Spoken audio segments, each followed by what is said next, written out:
Hi guys, welcome to revision time. आज मैं ला रही हूँ आप सभी के लिए आरआरबी एनटीपीसी एग्ज़ाम 2025 के 12 जून को पूछे गए तीनों ही शिफ्ट के क्वेश्चंस के एनालिसिस वीडियो।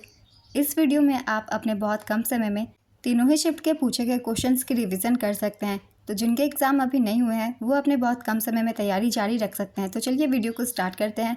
मगर वीडियो को स्टार्ट करने से पहले अगर आप चैनल पर पहली बार हैं तो चैनल को ज़रूर सब्सक्राइब कर लीजिए और साथ ही इस वीडियो को लाइक भी ज़रूर कर दीजिएगा। तो चलिए स्टार्ट करते हैं आज के वीडियो। क्वेश्चन नंबर 1, मेंडलीव की आवर्त सारणी में आयोडीन को किस समूह में रखा गया था? इसका आंसर है हैलोजन समूह में, ग्रुप 17 में। मेंडलीव की आवर्त सारणी में आयोडीन को समूह 7 या समूह 17 में रखा गया था, जिसे हैलोजन के रूप में भी जाना जाता है। नेक्स्ट क्वेश्चन, गांधी जी की ओर से पूना समझौते पर किसने हस्ताक्षर किए थे? इसका आंसर है मदन मोहन मालवीय ने। पूना समझौता महात्मा गांधी और डॉक्टर भीमराव अंबेडकर के बीच हुआ था। पूना समझौता पर गांधी जी की तरफ से मदन मोहन मालवीय ने हस्ताक्षर किए थे। यह समझौता 24 सितंबर 1932 को पूना में यरवदा सेंट्रल जेल में हुआ था। यह समझौता दलित वर्ग के राजनीतिक प्रतिनिधित्व पर आधारित था, जिसमें ब्रिटिश सरकार द्वारा विधानमंडल में दलित वर्ग के लिए कुछ सीटें आरक्षित करने का प्रावधान था। नेक्स्ट क्वेश्चन, पीएससीज पब्लिक सेक्टर एंटरप्राइजेस के तहत आत्मनिर्भर भारत योजना की शुरुआत किस वर्ष की गई थी? इसका आंसर है 2023 में। 103वां भारतीय संवैधानिक संशोधन किससे संबंधित है? इसका आंसर है सामान्य श्रेणी के आर्थिक रूप से कमजोर लोगों के लिए आरक्षण से। 103वां संशोधन अधिनियम केंद्र सरकार द्वारा संचालित शैक्षणिक संस्थानों में प्रवेश के लिए समाज के आर्थिक रूप से कमजोर वर्गों के लिए 10% आरक्षण का परिचय देता है।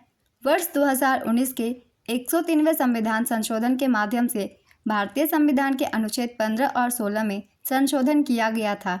चलिए कुछ और भी इम्पॉर्टेंट संशोधन के बारे में जान लेते हैं जिनसे एग्जाम में क्वेश्चन पूछे जा रहे हैं, जैसे कि 101वें संवैधानिक संशोधन। 101वें संवैधानिक संशोधन अधिनियम द्वारा वस्तु एवं सेवा कर यानी जीएसटी को लागू करके अप्रत्यक्ष कर प्रणाली के सरलीकरण की प्रक्रिया को हासिल की गई। भारतीय संविधान का 102वां संशोधन राष्ट्रीय पिछड़ा वर्ग आयोग को संवैधानिक दर्जा प्रदान करने तथा इसे राष्ट्रीय अनुसूचित जाति आयोग और राष्ट्रीय अनुसूचित जनजाति आयोग के समकक्ष लाने के लिए किया गया था और इससे भी एग्जाम में क्वेश्चन पूछे गए थे 102वें संविधान संशोधन से। 104वां संविधान संशोधन अधिनियम लोकसभा और राज्य विधानसभाओं में एंग्लो इंडियन के लिए सीटों के आरक्षण को समाप्त कर दिया और एससी और एसटी के लिए आरक्षण को 10 साल तक बढ़ा दिया। अब है 105वां संविधान संशोधन। इस संशोधन अधिनियम 2021 सामाजिक और आर्थिक रूप से पिछड़े वर्गों की पहचान करने और उन्हें निर्दिष्ट करने के लिए राज्य सरकारों की शक्ति को पुनर्स्थापित करता है। 106वां संविधान संशोधन। 106वां संविधान संशोधन अधिनियम के अंतर्गत लोकसभा और राज्य विधानसभाओं में महिलाओं को 33% आरक्षण प्रदान करने का प्रावधान है। इस प्रावधान के अनुसार यह उस तारीख से लागू होगा जो केंद्र सरकार आधिकारिक राजपत्र में अधिसूचना द्वारा निर्धारित करेगी। ये सभी संविधान संशोधन बहुत ही इंपॉर्टेंट है। आरआरबी एनटीपीसी 2025 के एग्जाम में कुछ क्वेश्चन इनसे पूछे गए हैं और हो सकता है आगे भी पूछ लिए जाएं, इसलिए आप सब याद रखिएगा। अगला क्वेश्चन है, संविधान का कौन सा अनुच्छेद न्याय पर आधारित सामाजिक व्यवस्था प्रदान करता है? इसका आंसर है अनुच्छेद 38।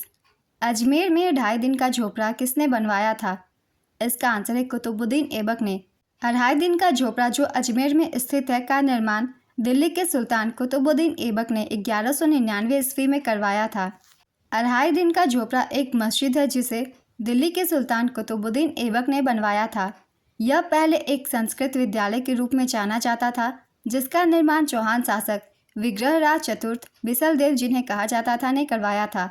कुतुबुद्दीन ऐबक ने बाद में इसे मस्जिद में परिवर्तित कर दिया। इस मस्जिद का नाम 2.5 दिन का झोपड़ा इसलिए पड़ा क्योंकि इसके निर्माण को सिर्फ 2.5 दिन में पूरा किया गया था। नेक्स्ट क्वेश्चन, जलवायु परिवर्तन प्रदर्शन सूचकांक 2025 में भारत किस स्थान पर है? इसका आंसर है 10वें स्थान पर।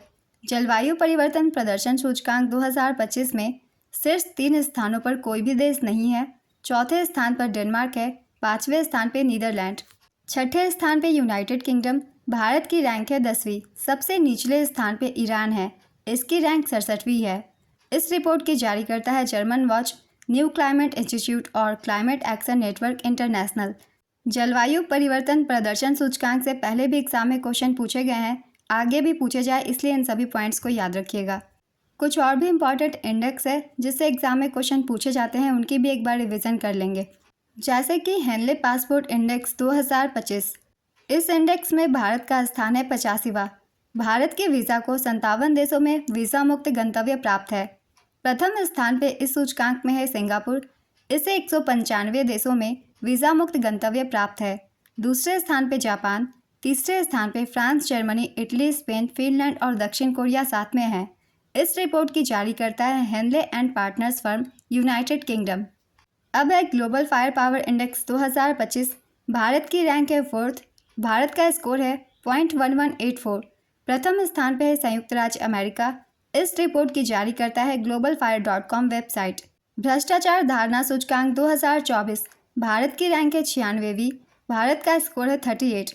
इस सूचकांक में प्रथम स्थान पर डेनमार्क है। इस रिपोर्ट की जारी करता है ट्रांसपेरेंसी इंटरनेशनल।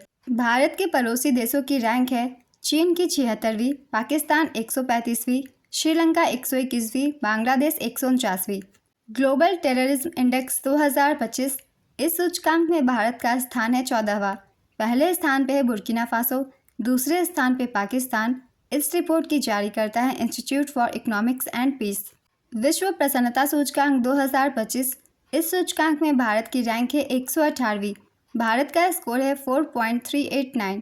पहले स्थान पे है फिनलैंड, आखिरी स्थान पे अफगानिस्तान। अफगानिस्तान का स्थान है 147वां। नेपाल की रैंक है 92वीं। पाकिस्तान की रैंक है 109वीं।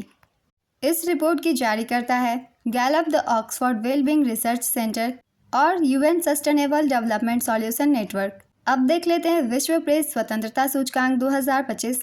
इस सूचकांक में भारत का स्थान है 151वां। पहले स्थान पे है नॉर्वे। सूचकांक जारी करता है रिपोर्टर्स विदाउट बॉर्डर्स। अन्य चर्चित देशों की रैंक है इस सूचकांक में 20वें स्थान पे ब्रिटेन, 57वें स्थान पे अमेरिका, 158वें स्थान पे पाकिस्तान, 178वें स्थान पे चीन, 180वें स्थान पे इरिट्रिया। वर्ष 2024 में भारत को 159वां स्थान मिला था। और अब है मानव विकास सूचकांक 2025। ये भी बहुत इंपॉर्टेंट है, इससे भी एग्जाम में क्वेश्चन पूछे जाते हैं। भारत का इसमें स्थान है 130वां। भारत का स्कोर है 0.874। पहले स्थान पे है आइसलैंड, इसका स्कोर है 0.972। इस रिपोर्ट की जारी करता है यूनाइटेड नेशंस डेवलपमेंट प्रोग्राम। मानव विकास रिपोर्ट की थीम है a case of choice, people and prospects in the age of AI. ये कुछ इंपॉर्टेंट इंडेक्स थे, इन्हें याद रखिएगा क्योंकि इनसे भी एग्जाम में क्वेश्चन बन सकते हैं। चलिए अब अगला क्वेश्चन देखते हैं। दक्षिण पश्चिम मानसून किन राज्यों में प्राप्त होता है? इसका आंसर है केरल, कर्नाटक, महाराष्ट्र और गुजरात। इनमें से ऑप्शन में जो भी एक हो आप उसे टिक कर सकते हैं। नेक्स्ट क्वेश्चन, कुओं, तालाबों, स्नान घाटों, सड़कों और सार्वजनिक रिजॉर्ट्स के स्थानों के उपयोग से संबंधित अनुच्छेद कौन सा है? इसका आंसर है अनुच्छेद 15। किस राज्य में हिमालय की सामान्य दिशा दक्षिण पश्चिम से उत्तर पूर्व की ओर है? इसका आंसर है अरुणाचल प्रदेश। दार्जिलिंग और सिक्किम क्षेत्रों में हिमालय पूर्व पश्चिम दिशा में स्थित है, जबकि अरुणाचल प्रदेश में वे दक्षिण पश्चिम से उत्तर पश्चिम दिशा में हैं। नेक्स्ट क्वेश्चन, अनामुडी किन 3 पहाड़ियों के बीच स्थित है? इसका आंसर है अनामलाई हिल्स, पलानी हिल्स और cardamom hills. Anamudi Anamalai hills, Palani hills, cardamom hills के जंक्शन पर स्थित है, जो दक्षिण भारत की सबसे ऊंची चोटी है। अनामुडी केरल राज्य के इडुक्की जिले में स्थित है और पश्चिमी घाट का हिस्सा है। यह एराविकुलम राष्ट्रीय उद्यान के दक्षिणी भाग में है। अनामुडी को दक्षिण भारत का एवरेस्ट भी कहा जाता है। अगला क्वेश्चन है, तीरंदाजी विश्व कप 2025 में कांस्य पदक किसने जीता? इसका आंसर है दीपिका कुमारी और पार्थ सालुंखे ने। 24वां विश्व सतत विकास शिखर सम्मेलन 2025 कहाँ आयोजित किया गया था? इसका आंसर है नई दिल्ली में। 1915 में सहकारिता किस गवर्नर जनरल से संबंधित थी? इसका आंसर होगा लॉर्ड हार्डिंग से। नेक्स्ट क्वेश्चन, सांख्यिकी और कार्यक्रम कार्यान्वयन मंत्रालय द्वारा उपभोक्ता मूल्य सूचकांक और औद्योगिक उत्पादन सूचकांक कितने समय पर जारी होता है? इसका आंसर है हर महीने। सांख्यिकी और कार्यक्रम कार्यान्वयन मंत्रालय द्वारा उपभोक्ता मूल्य सूचकांक और औद्योगिक उत्पादन सूचकांक हर महीने की 12 तारीख को शाम 5:30 बजे प्रेस विज्ञप्ति के माध्यम से जारी किए जाते हैं। अगर 12 तारीख को छुट्टी हो तो ये अगले कार्य दिवस पर जारी की जाती है। नेक्स्ट क्वेश्चन, हड़प्पा सभ्यता में औजार किस चीज से बनता था? इसका आंसर है तांबा और कांसा से। MS पावर पॉइंट में F5 फंक्शन क्या है? इसका आंसर है स्लाइड शो। शेखर कपूर को 2025 में किस क्षेत्र के लिए पद्म भूषण और अवार्ड से सम्मानित किया गया? इसका आंसर है कला के क्षेत्र में। सिंधु घाटी सभ्यता का स्थल लोथल किसके लिए प्रसिद्ध है? इसका आंसर है समुद्री व्यापार के लिए। जल का त्रिक बिंदु क्या होता है? इसका आंसर है 0.01 डिग्री सेल्सियस। जल का त्रिक बिंदु 273.16 केल्विन पर 0.01 डिग्री सेल्सियस और 611.657 पास्कल के दबाव पर होता है। इस बिंदु पर जल ठोस, तरल और गैसीय अवस्थाओं में साम्य रह सकता है। नेक्स्ट क्वेश्चन, अनुच्छेद 24 किससे संबंधित है? इसका आंसर है शोषण के विरुद्ध अधिकार से। अनुच्छेद 24 भारतीय संविधान का एक प्रावधान है जो शोषण के विरुद्ध अधिकार से संबंधित है। यह अनुच्छेद 14 वर्ष से कम आयु के बच्चों को कारखानों, खानों और अन्य खतरनाक व्यवसायों में काम करने पर प्रतिबंध लगाता है। इस अनुच्छेद के तहत बाल श्रम निषेध और विनियमन अधिनियम 1986 भी लागू किया गया है, जिसमें 14 साल से कम उम्र के बच्चों को किसी भी काम में लगाने पर प्रतिबंध है। नेक्स्ट क्वेश्चन, हड़प्पा सभ्यता की अधिकांश मोहरें किसकी बनी होती है? इसका आंसर है सेल खड़ी की या फिर स्टीएटाइट की। हड़प्पा सभ्यता की अधिकांश मोहरें सेल खड़ी नामक एक नरम पत्थर से बनी होती है। इसके अलावा कुछ मोहरें सोपस्टोन, टेराकोटा, तांबा, सोना और हाथी दांत से भी बनी होती है। नेक्स्ट क्वेश्चन, उड़ती हुई अप्सरा की चित्रकला किस स्थल की गुफाओं में पाई जाती है? इसका आंसर है अजंता की गुफाओं में। अजंता गुफाओं में उड़ती हुई अप्सरा की चित्रकला पाई जाती है जो महाराष्ट्र के औरंगाबाद जिले में स्थित है। इन गुफाओं में विशेष रूप से गुफा 1 और गुफा 17 में उड़ती हुई अप्सराओं की सुंदर चित्रकलाएं देखी जा सकती है। अजंता गुफाएं, जो एक विश्व धरोहर स्थल है, बौद्ध भिक्षुओं द्वारा बनाई गई थी, जो भित्ति चित्रों और रॉक कट स्मारकों के लिए प्रसिद्ध है। नेक्स्ट क्वेश्चन, भारत सरकार ने म्यांमार और थाईलैंड में आए विनाशकारी भूकंप के जवाब में बचाव कार्यों का समर्थन करने के लिए कौन सा ऑपरेशन शुरू किया है? इसका आंसर है ऑपरेशन ब्रह्मा। भारत सरकार ने 28 मार्च 2025 को म्यांमार और थाईलैंड में आए विनाशकारी भूकंप के जवाब में बचाव कार्यों का समर्थन करने के लिए ऑपरेशन ब्रह्मा शुरू किया है। अगला क्वेश्चन है, विंडोज़ में स्थायी रूप से किसी फाइल को डिलीट करने के लिए किस शॉर्टकट की का प्रयोग किया जाता है? इसका आंसर है Shift+Delete। भारत के राष्ट्रपति डैश कार्यकाल पूरा होने से पहले लोकसभा को भंग कर सकते हैं। इसका आंसर है प्रधानमंत्री की सलाह पर।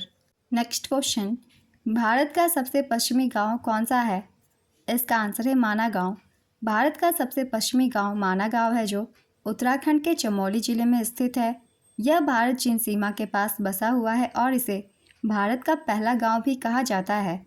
भारत का सबसे पश्चिमी बिंदु गुहार मोती है जो गुजरात के कच्छ जिले में स्थित है। नेक्स्ट क्वेश्चन, धन का निष्कासन का सिद्धांत का प्रतिपादन किसने किया था? इसका आंसर है दादा भाई नौरोजी ने। दादा भाई नौरोजी ने अपनी पुस्तक poverty and un British rule in India में धन के निष्कासन के सिद्धांत का वर्णन किया था। यह पुस्तक 1901 में अंग्रेजी भाषा में प्रकाशित हुई थी। दादा भाई नौरोजी के बाद RC दत्त ने अपनी पुस्तक इकोनॉमिक हिस्ट्री इन इंडिया में इसका उल्लेख किया था। दादा भाई नौरोजी को भारत के वयोवृद्ध पुरुष के रूप में जाना जाता है। वह ब्रिटिश साम्राज्यवाद के आर्थिक आलोचक थे। उन्होंने 3 बार भारतीय राष्ट्रीय कांग्रेस की अध्यक्षता भी की थी। ये सारे ही पॉइंट्स बहुत ही इंपॉर्टेंट है, इनसे भी एग्जाम में क्वेश्चन पूछ लिए जाते हैं, इसलिए इन्हें भी आप सब ध्यान में रखिएगा। अगला क्वेश्चन है, मोरमुगांव बंदरगाह किस तट पर स्थित है? इसका आंसर है पश्चिमी तट पर। मोरमुगांव बंदरगाह भारत के पश्चिमी तट पर गोवा राज्य में स्थित है। यह जुआरी नदी के मुहाने पर एक प्राकृतिक बंदरगाह है। नेक्स्ट क्वेश्चन, अनुच्छेद 2 और 3 में संशोधन किस बहुमत से किया जा सकता है? इसका आंसर है साधारण बहुमत से। अनुच्छेद 2 और 3 में संशोधन साधारण बहुमत से किया जा सकता है। इन अनुच्छेद में साधारण बहुमत का मतलब है कि सदन में उपस्थित मतदान करने वाले सदस्यों का 50% से अधिक होना। अनुच्छेद 2 नए राज्यों के प्रवेश या स्थापना और अनुच्छेद 3 नए राज्यों के गठन तथा मौजूदा राज्यों के क्षेत्रों, सीमाओं या नामों में परिवर्तन से संबंधित है। अगला क्वेश्चन है, नर्मदा नदी के उत्तरी भाग को क्या कहा जाता है? इसका आंसर है मध्य उच्च भूमि, सेंट्रल हाईलैंड्स। नर्मदा नदी के उत्तरी भाग को मध्य उच्च भूमि कहा जाता है। यह प्रायद्वीपीय पठार का वह भाग है जो नर्मदा नदी के उत्तर में स्थित है और मालवा के पठार के एक बड़े हिस्से पर फैला हुआ है। नेक्स्ट क्वेश्चन, फाइल को सेव करने के लिए किसका उपयोग किया जाता है? इसका आंसर है Ctrl+S का। तो काफ़ी बार मैंने आप सभी को बताया हुआ है, MS एक्सेल में, MS पावर पॉइंट में या किसी भी फाइल को कहीं से भी सेव करने के लिए Ctrl+S शॉर्टकट की का ही उपयोग करते हैं। अगला क्वेश्चन है, पाक जलडमरू मध्य किसको अलग करता है? इसका आंसर है भारत और श्रीलंका को।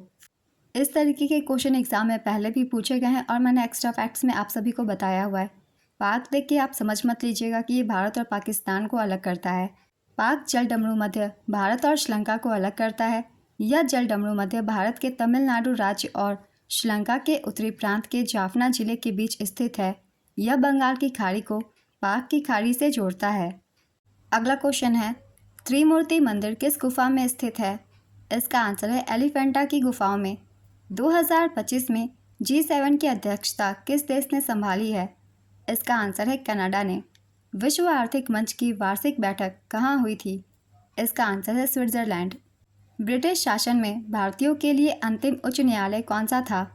इसका आंसर है प्रिवी काउंसिल। परिसीमन आयोग किसके प्रति उत्तरदायी होता है?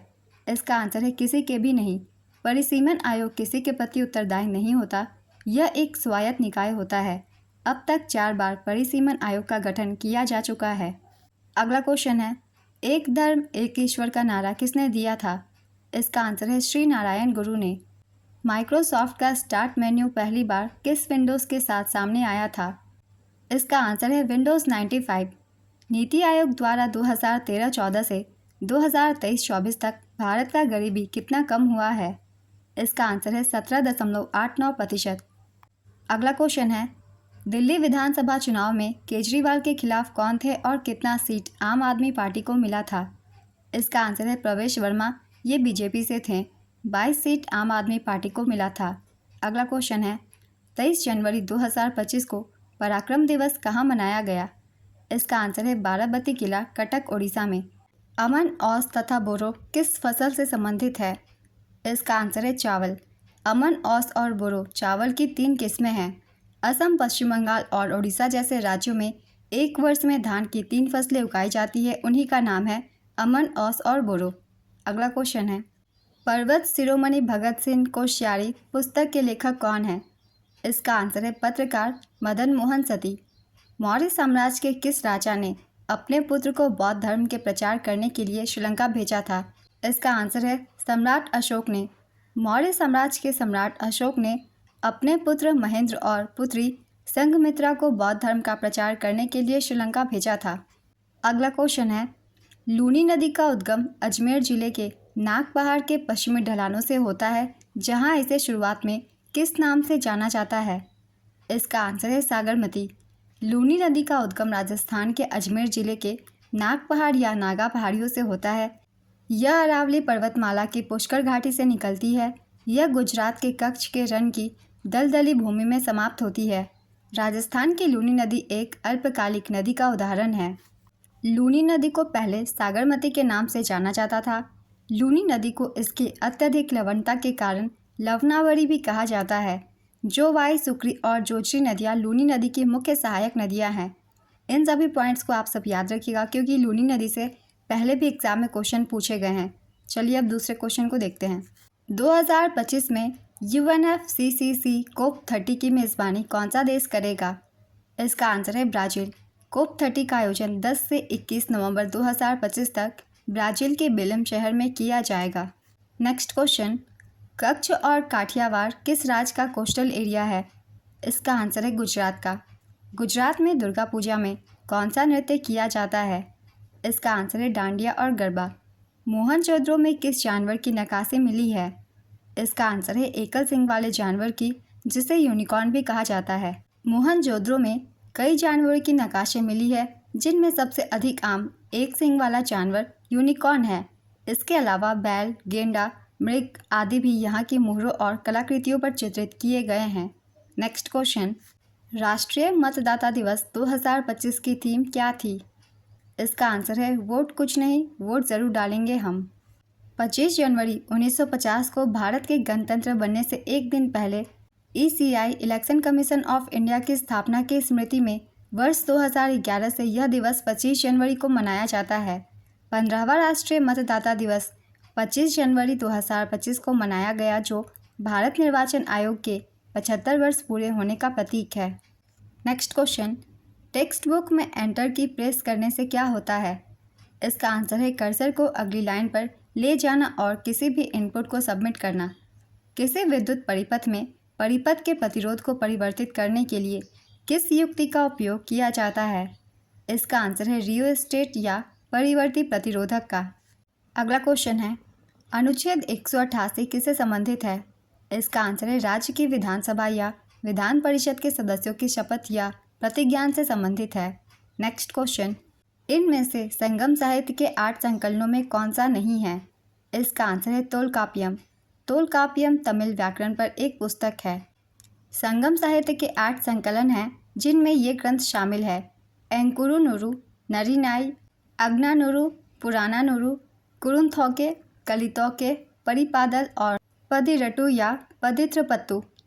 तो यही है 8 संगम साहित्य के नाम, इन्हें याद रखिएगा। इनके अलावा जो ऑप्शन में हो आप उसे टिक कर सकते हैं। अगला क्वेश्चन है, राष्ट्रीय मानवाधिकार आयोग के अध्यक्ष की नियुक्ति किसके द्वारा की जाती है? इसका आंसर है राष्ट्रपति के द्वारा। माइक्रो प्रोसेसर विक्रम 3201 से संबंधित डिज़ाइन किसने किया? इसका आंसर है चंडीगढ़ स्थित सेमीकंडक्टर प्रयोगशाला ने। माइक्रो प्रोसेसर विक्रम 3201 का डिज़ाइन इसरो के विक्रम साराभाई अंतरिक्ष केंद्र ने चंडीगढ़ स्थित सेमीकंडक्टर प्रयोगशाला के सहयोग से किया है।